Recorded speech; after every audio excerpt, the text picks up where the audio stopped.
yo llegué como a 25 y dije, tengo tiempo de comer a las 2. Luego el email y digo, no more late than 1:30.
What?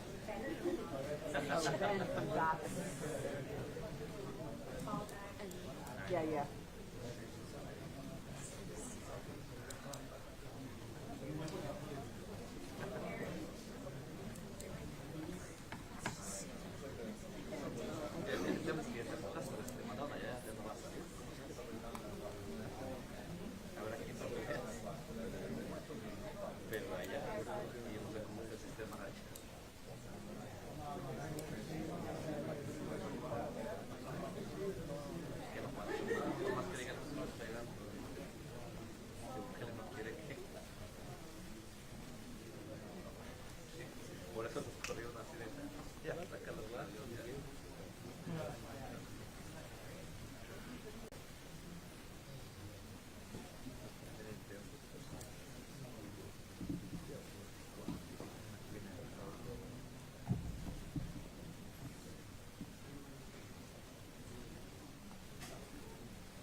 Step.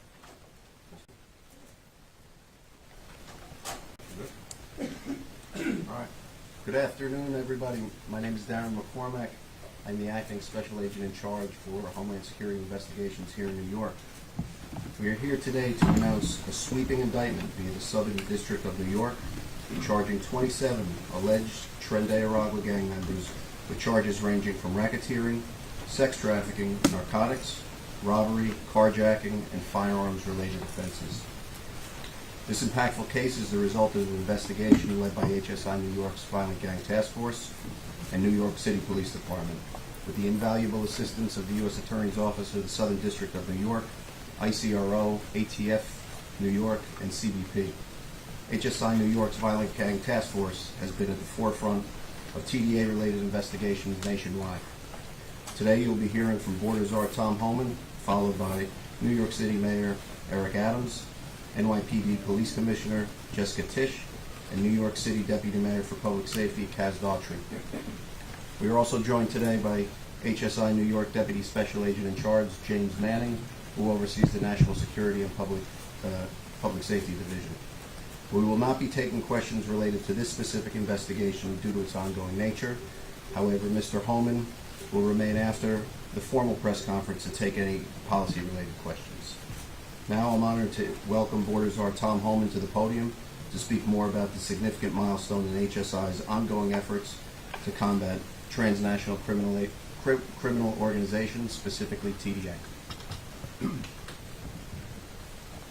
All right, so 27 TDA charged, 21 in custody, looking for 6 others are on the run. Every member of TDA should be on the run because the Trump administration is committed to removing every single member of TDA and MS-13 from this country. The Trump administration has been serious from day one. We're going to concentrate on public safety threats and national security threats. And the results of our collaboration, 27 TDA members, and look at the weapons in front of you. This is what collaboration looks like. This is why I've been working with Mayor Adams since November. I never asked the city, NYPD to be immigration officers. I asked them to work with us on significant public safety threats and national security threats, and that's what we're committed to doing. I was disappointed yesterday to read that there's a lawsuit holding up our Rikers Island memorandum of understanding with federal agents in Rikers Island to do more of what you see in front of you. Identifying terrorists, TDA members, MS-13 members are in custody of Rikers Island. When they're done, they're handed over to ICE and we do more of the investigation, prosecution, and removal of these dangerous gangs. I hope the people who follow the lawsuit sees this press conference today, because what you see today is a result of collaboration between local and federal law enforcement. I'm thankful to NYPD for helping this investigation. HSI, you've done an outstanding job. U.S. Marshals involved. This is what law enforcement is about. This is the result you get when cops work with cops. Bottom line, I think the judges, hopefully the judges watching, the judges hearing this lawsuit, that collaboration works. It keeps the city of New York safer. No one can argue. I don't care what side of the political spectrum you're on. No one can argue what happened here in the last several months that resulted in 27 TDA being indicted. No one can argue that doesn't make the streets of New York safer. My home state. This is what we're all, everybody on the stage, we all want New York City to be even safer than it is today. And the way we do that, we remove public safety threats, especially national security threats, public safety threats out the street in New York. If you're in the country illegally, they commit a serious crime, you should not be free to roam the street. So the lawsuit basically says we want these type of people that we just indicted to walk out of Rikers Island every day, rather than working with ICE, DEA, FBI, U.S. Marshals, work with federal law enforcement to help remove these public safety threat, illegal alien terrorists from the country.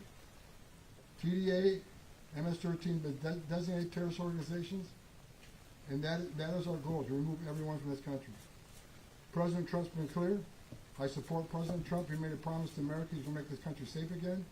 And today you see one step, one small step, and many more steps to come to make this country safe and help Mayor Adams and the police commissioner in any way we can to rid this city of illegal alien public safety threats and national security threats. I keep saying those two things because that's what we are focusing on. Everybody can look at the data. I looked at data this morning. ICE has just over 60,000 interior arrests in the United States, most of them criminals. And let me say this one thing to the city of New York. When you have a sanctuary city policy, or sanctuary for criminals, when ICE officers, HSI officers have to go into the community to arrest a bad guy, a public safety threat, a national security threat, that means more officers in your neighborhoods. That means more collateral arrests. Because when we find the bad guy, which we will, many times he's with others who are in the country illegally. Well, they're coming too. So sanctuary cities get exactly what they don't want: more agents in the neighborhood and more collateral arrests. Work with us. Give us access to the person that you locked in a jail cell, because they're obviously a public safety threat. That's all we're asking. Mayor Adams is trying to get that done. He's a law and order mayor. Simply wants to give access to the people that were locked up that are public safety threats and national security threats. It's simple. It's logic. So I'm really happy about this event today. So maybe the naysayers will see what collaboration looks like, what the results look like. This city is safer today because the men and women standing on the stage and men and women in the back of the room wearing those uniforms. They put on the line for the city every day, just like NYPD does. Every day they strap a gun to their hip, wear a Kevlar vest to make this city safer. We want to do it in partnership. And that's my goal. That's President Trump's goal. And hopefully we can get it done. So thank you. And right now I want to introduce the city, the New York Mayor, Mayor Adams. Thank you so much, for the czar, and thank all of the men and women who put their lives on the front line every day. And really want to thank Special Agent in Charge, Acting Special Agent in Charge, McCormick, for your team. And as the Board of Czars stated, with submission of the presidential administration, I want to be clear on my mission. My mission is to rid every one of these dangerous gangs from our city. I'm unapologetic about it. That mission was pre-election. It's the same post-election. And every law enforcement agency on the city, state, and federal level is part of that partnership. And when you start to attack law enforcement agencies for doing their jobs, you're insulting the men and women who have placed their lives on the front line to address the issue. The question that we must answer: whose side are you on? Are you on the side of those who are carrying these illegal guns, wreaking havoc, sex trafficking, harming innocent people, regardless of their documentation? Or are you on the side of hard-working New Yorkers and Americans? I'm clear on which side I'm on. I'm on the side of those who are protected as a cop, state senator, borough president, and now the mayor of the city of New York. That's the side I'm on, and I'm clear on it. And I'm not apologizing for going after those who carry these illegal guns, wreaking havoc on communities. And so those who want to romanticize these characters and make it seem like they are here just to be part of the American dream. The American dream is not doing armed robberies. The American dream is not discharging guns. The American dream is not shooting at police officers. The American dream is not going into homeless shelters and taking the documentations from innocent people and forcing them into sex trafficking. That's not the American dream. And we're not going to be a safe harbor for criminals. That's who this group is. And hats off to the entire team. Hats off to Homeland Security, HSI. Hats off to ICE. Hats off to NYPD. Hats off to the FBI. Hats off to those who are part of this collaboration to take dangerous people off our streets. Dangerous people. No regard for who they shoot at and what they do to carry out their actions. And today's gang takedown is another victory for safety and law enforcement in our city. The defendants include members of the notorious Tren de Aragua. And let me tell you something. I won't have a tequila drink with a gang member. I won't be hanging out with them and hugging them, acting like they are victims. They are not victims. They create victims by their actions. a transnational criminal gang based in Venezuela that has terrorized people in their own country and here in America. When I was telling the active special agent in charge when I was in Ecuador, people were stating, we don't want to leave Ecuador, but we've been run out of Ecuador because of the gangs that are in our country. Then they came here, and you know what they saw? They saw some of the same gang members and representations and symbols of gang members. Speaking to the police commissioner this morning, we are amazed that we've been able to keep down crime at the level that we have been able to, and it's because we prevented them with our law enforcement, federal partners in city and state. We prevented them from taking a stronghold and foothold in our city, and we're going to continue to do that. And as a former police officer, I was horrified and I was disgusted on January 27, 2024, when police officers, 2 NYPD police officers, were attacked in Times Square. That was a symbol of a total disregard for the law enforcement community of this country, not only of this city. The senseless assault on our officers kick-started the investigation we are talking about today. When I spoke with Chief Shell and Deputy Mayor Daughtry, who was an assistant commissioner at the time, I said, this can't happen in our city, and we need to find everyone that's responsible for it. Because if you attack the symbol of public safety, a man or woman who's wearing that police uniform, you're attacking the stability of our country. And I said, find them and send a strong message. And today, we found them, and we brought them to justice in the process. But this is just not about one incident. These gang members were trained to shoot and kill cops. Trained to shoot and kill cops. But it's more than their training. They carried out the actions. We saw in 115th precinct on June 3rd, 2024, one officer was shot in his bulletproof vest and the other in the leg. He was already indicted. The shooter was already indicted for that shooting in Queens County and now faces additional federal charge. The 27 people in these incidents, these indictments are accused of unbelievable criminal behavior. And they have been charged with firearm offenses, racketeering conspiracy, sex trafficking conspiracy, alien importation conspiracy, and drug trafficking conspiracy. They were forcing women into sex trafficking, forcing them into sex trafficking. Thanks to this hard work of the NYPD, HSI, Violent Gang Task Force, and other federal partners, Tren de Aragua has never had a chance to take a foothold in this city.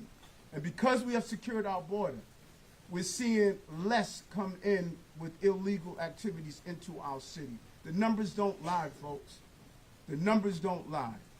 I know the side that I'm on. And each and every time they attempt to establish a presence in our city, we have taken them down.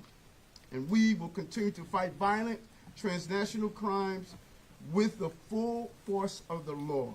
In the 2025 alone, we have taken down 5 long-term cases related to Tren de Aragua with 42 case subjects and more than 100 guns. This is just an example of what we were able to accomplish. In this specific indictment we are discussing today, case subjects are in custody, finally unable to do any more harm to our city and our nation. Now it's time to keep them incarcerated and not the revolving door system that we've witnessed, allowing them to come out over and over again, inflicting violence on our communities. Law enforcement is doing its job. That's one part of the criminal justice apparatus. The other aspects of the criminal justice apparatus, they must do their job. Keep dangerous people off our streets after we take them off our streets.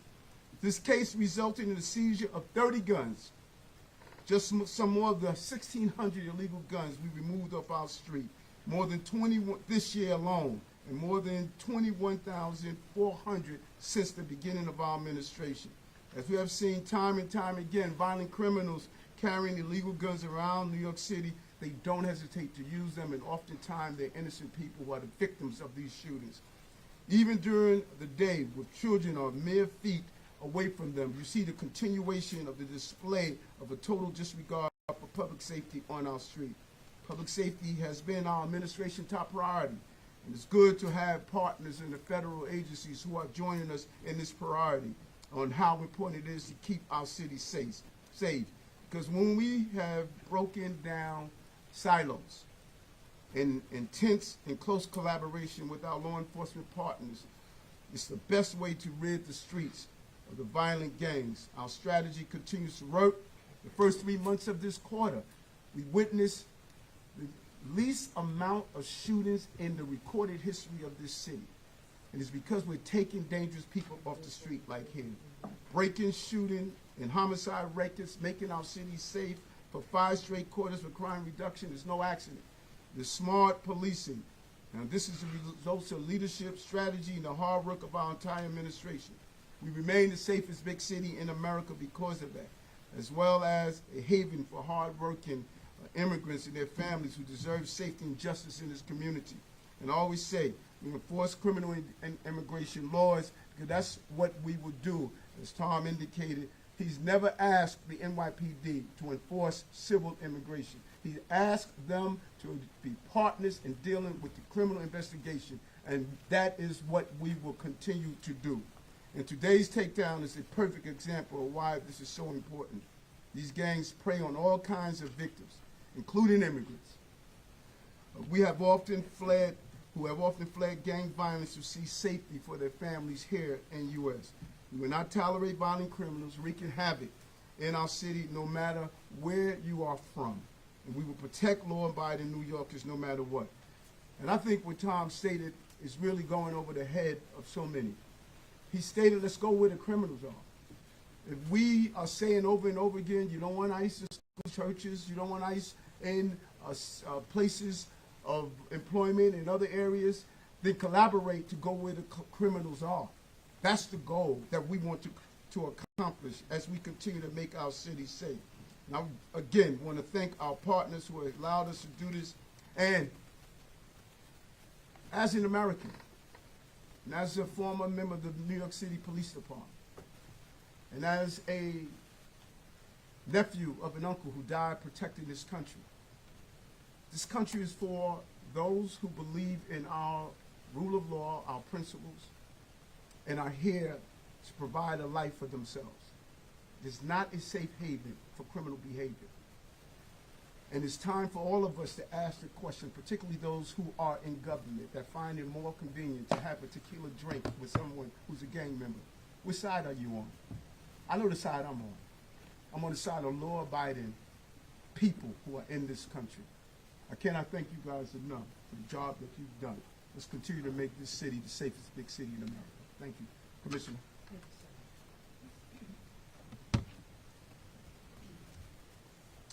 Good afternoon. I want to start by thanking Darren McCormack, the acting HSI Special Agent in Charge, of course, Mayor Adams, and all of our federal partners here today, especially those on the HSI Violent Gang Task Force, who helped bring this case forward. And of course, to our Chief of Detectives, Joe Kenny, and lead detective from our team, Gabriel Echeverria. For the first time ever, federal RICO charges have been brought against members of Tren de Aragua, a brutal, violent gang who have terrorized our city since at least 2023. This is a massive takedown of some very, very bad people. 27 gang members have been indicted, with 23 currently in custody, and we're hot on the trail of the remaining 4. Charges include racketeering, drug trafficking, robbery, weapons charges, and sex trafficking, and we seized 33 illegal guns. For context, here is a timeline of TDA in New York City. TDA first arrived here about 2 years ago and began committing a string of coordinated robberies using scooters as getaway vehicles. They attacked people on the streets for their wallets, their purses, their watches, anything that they could get their hands on.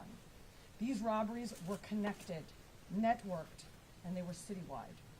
And they were committed by ghost perps, newly arrived to our city from the southern border, no criminal history in New York, no pictures, no DNA, no fingerprints in the system, and no permanent address. They were issued IDs when they entered our shelter system, but they would swap them freely. So when they finally got arrested and went before a judge, no matter how brutal the robbery they committed was, Their lack of criminal history, combined with New York State's bail laws, meant that they were released, free to continue their violent spree. But our officers on the HSI Violent Gang Task Force kept after them, and we doubled the task force's numbers. TDA had their full attention. Then, as the mayor mentioned, on January 27th, 2024, outside of a migrant shelter in Times Square, multiple TDA members viciously attacked two of our cops right in the middle of the street. 12 were arrested in connection with that attack, and we kept working. And then in June of 2024, while attempting to make an arrest of this robbery pattern in the 115 precinct, two of our officers were shot by one of these fleeing suspects. Our cops, thank God, survived and were able to take the perp into custody, but it just showed the lengths that these criminals would go to avoid justice. These are killers who are trained to shoot cops and anyone else who stands in the way of their criminal enterprise. But they are no match for the New York City Police Department. This investigation uncovered, and the indictments unsealed yesterday describe, a widespread violent network responsible for multiple shootings, home invasions, carjackings, and sex trafficking. They targeted vulnerable women from Venezuela, forcing them into sex work and threatening to kill their families if they didn't comply. These are depraved criminals, trafficking in people, in guns, in drugs, and in fear, and with absolutely no regard for human life. Investigators executed arrest warrants in multiple precincts, including one that brought in a national fugitive. This individual was wanted for a violent gang-led takeover of an apartment complex in Aurora, Colorado. The picture of him holding a rifle, terrorizing the people in those apartments, went viral. That same weapon was recovered in the Bronx in November, when we arrested multiple suspects from Aurora with 3 assault rifles, 2 handguns, and 330 rounds of ammunition. And this case wasn't limited to one fugitive or one faction. Some of those arrested were members of Anti-Tren, a splinter group of former TDA members who broke off but kept the same violent playbook. Of course, our criminal group database was an important tool used to understand associations and rivalries throughout this investigation. It helped connect key players, identify patterns, and build the broader conspiracy case that you're seeing today. And of the 27 gang members we're indicting in this case, every single one of them was in the criminal group database. It's how precision policing gets done. And it's another reminder of just how dangerous and irrational the City Council's calls to abolish this tool really are. Tren de Aragua came to New York City to build something, but they never got the chance. Every time they surfaced, the NYPD and our federal partners were there, shutting them down. This year alone, we have taken down 5 major cases tied to TDA and seized 108 illegal guns from 42 individuals. Since 2023, we've made 412 arrests, 118 for robbery, 5 for murder. So, to the investigators, the detectives, the federal agents who work this case all back there, thank you. You saved lives. It prevented the next shooting, the next robbery, the next murder, and it made our city and our nation safer.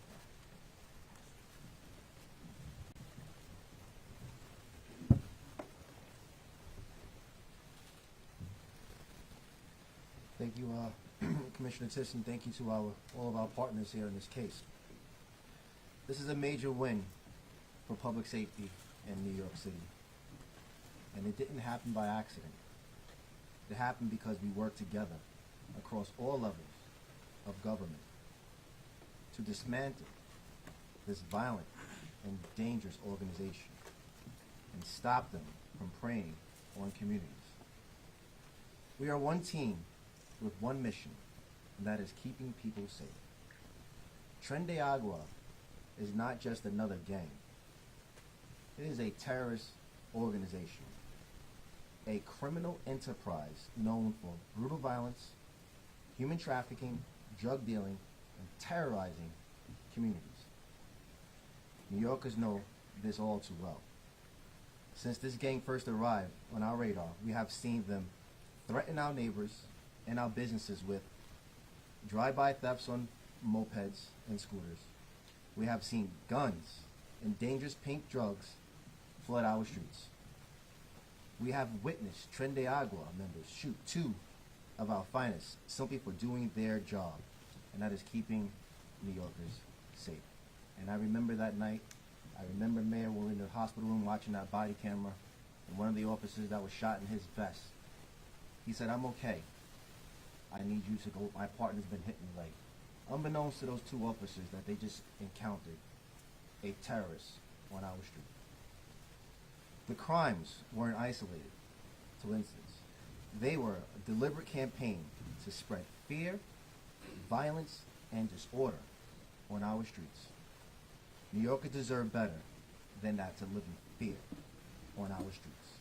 And the only way to dismantle a global threat like Tren de Aragua is the strong partnership and targeted operations like this one here today. Mayor Adams and Commissioner Tish's Police Department will not allow divisions to get in the way of public safety. When we partner with the federal authorities on criminal matters, we strengthen our ability to go after violent criminals.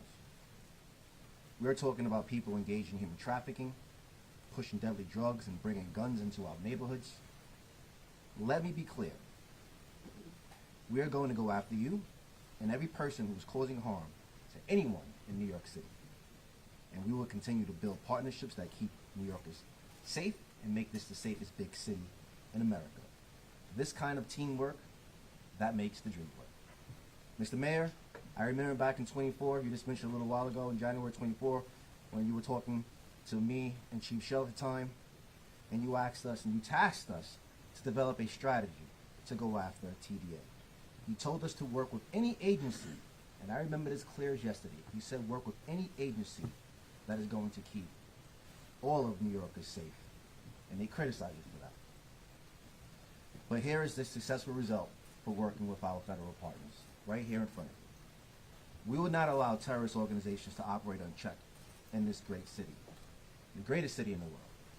We will not stop going after criminals who think they can bring fear into our neighborhoods. This team will find you, and we will bring you to justice. And we will continue to work with our partners to protect New Yorkers and to continue to make this the safest big city in New York and America. Thank you.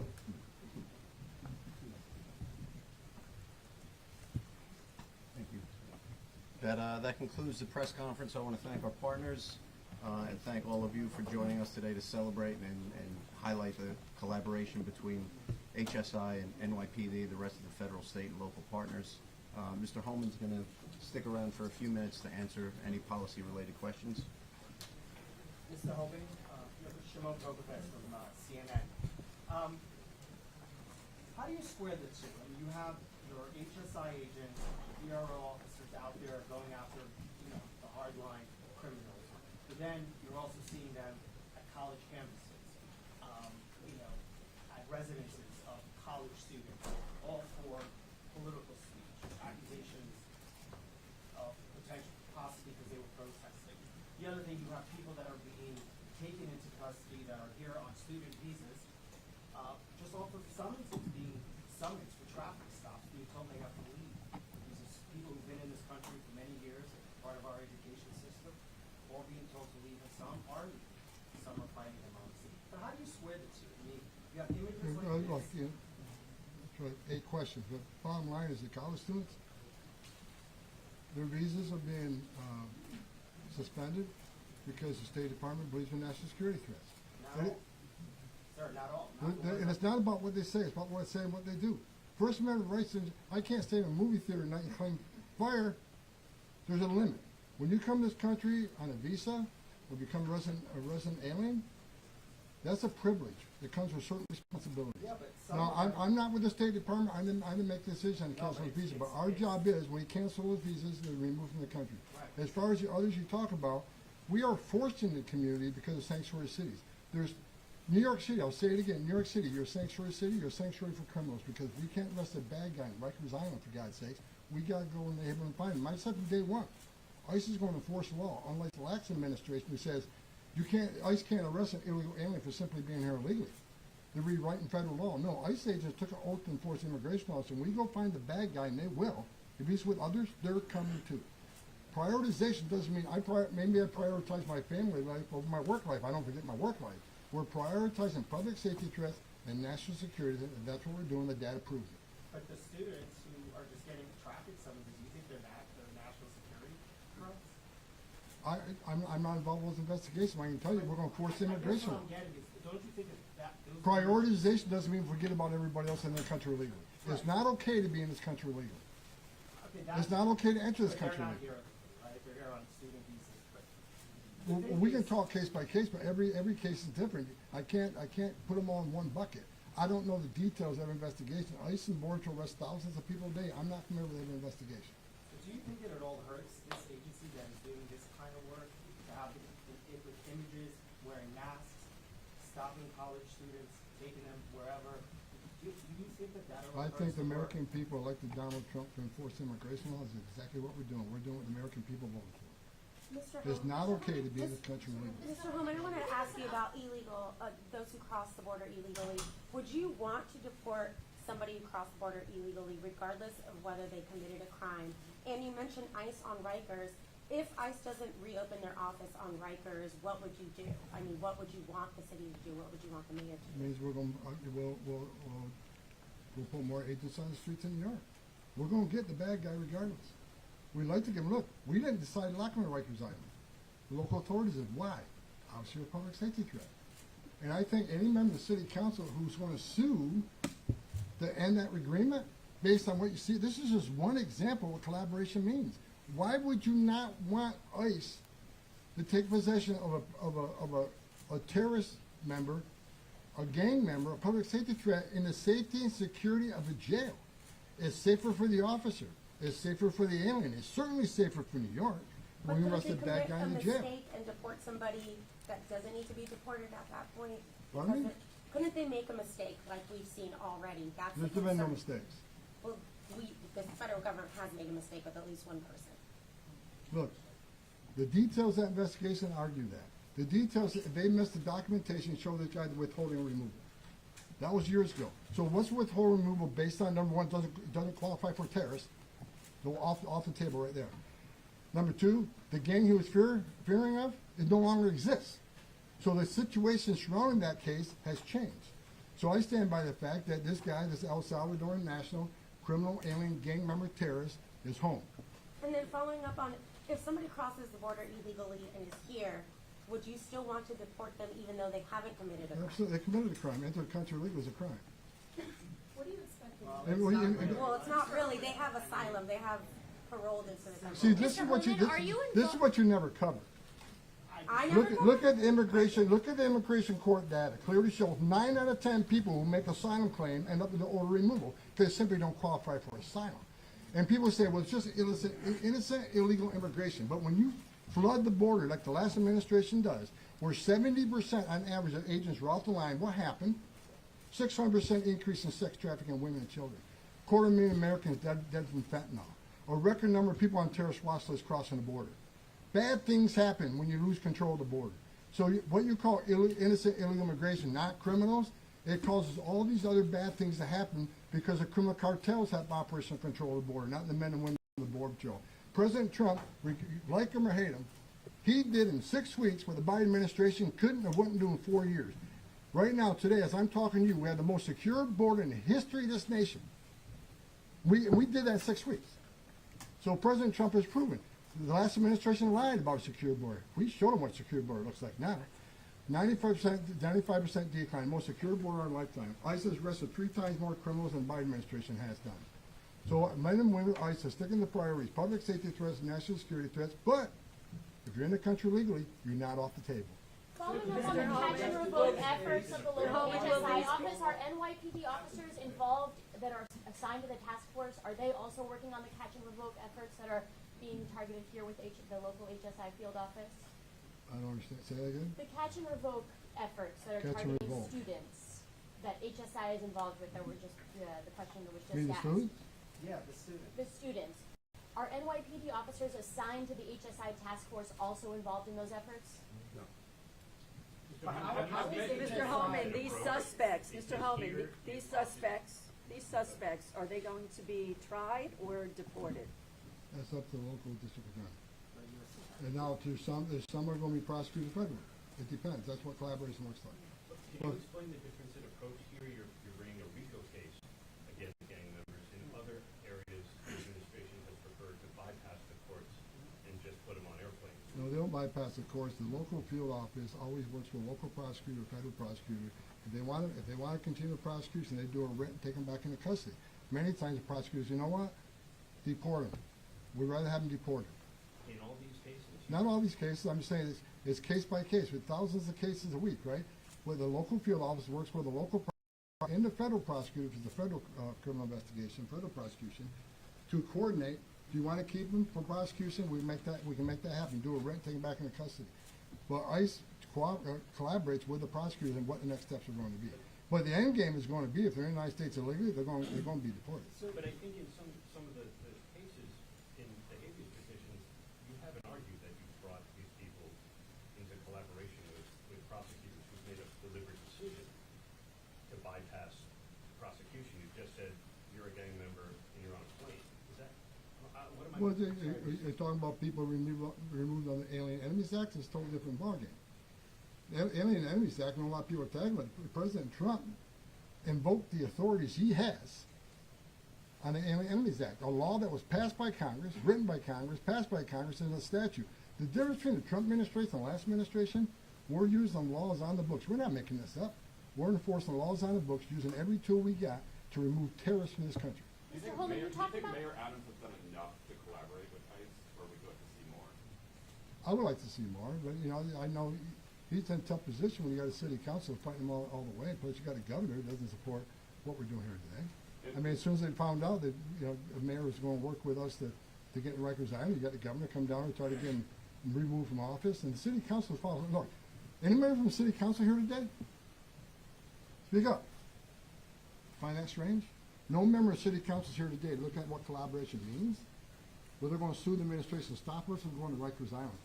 Regardless of what the judge decides, or regardless of what the city council thinks, there is no sanctuary in the United States for Tren de Aragua MS-13. Either you let us into jail in the safety and security of the jail to take them into custody that makes New York City safer, rather than what we saw here, or we get them on the street. And what Mr. more Homan. would you like? What more? This is gonna be our last question, folks. This is gonna be our last question. There are hundreds of thousands of children that were trafficked in this country in the last administration. Many are missing. And I'm hoping the NYPD will help us find some of these children. Some are in sex trafficking. We already found some. Some are in forced labor. We already found some. Not all of them. Some will be with family members. But I would like the NYPD, who has one of the best intelligence divisions in the world, to help us find some of these victims of trafficking. I think that'd be a game winner for everybody involved. Mr. Homan, you talked about collateral arrests. Can you say how many collateral arrests were involved in this 27, or give us an update on the field office's efforts in the past 2 months since interagency teams started making arrests in New York City? Well, we'll arrest as many as we find. We have to go through the How many? We're not going to walk away from everything else. How many were involved in the 27?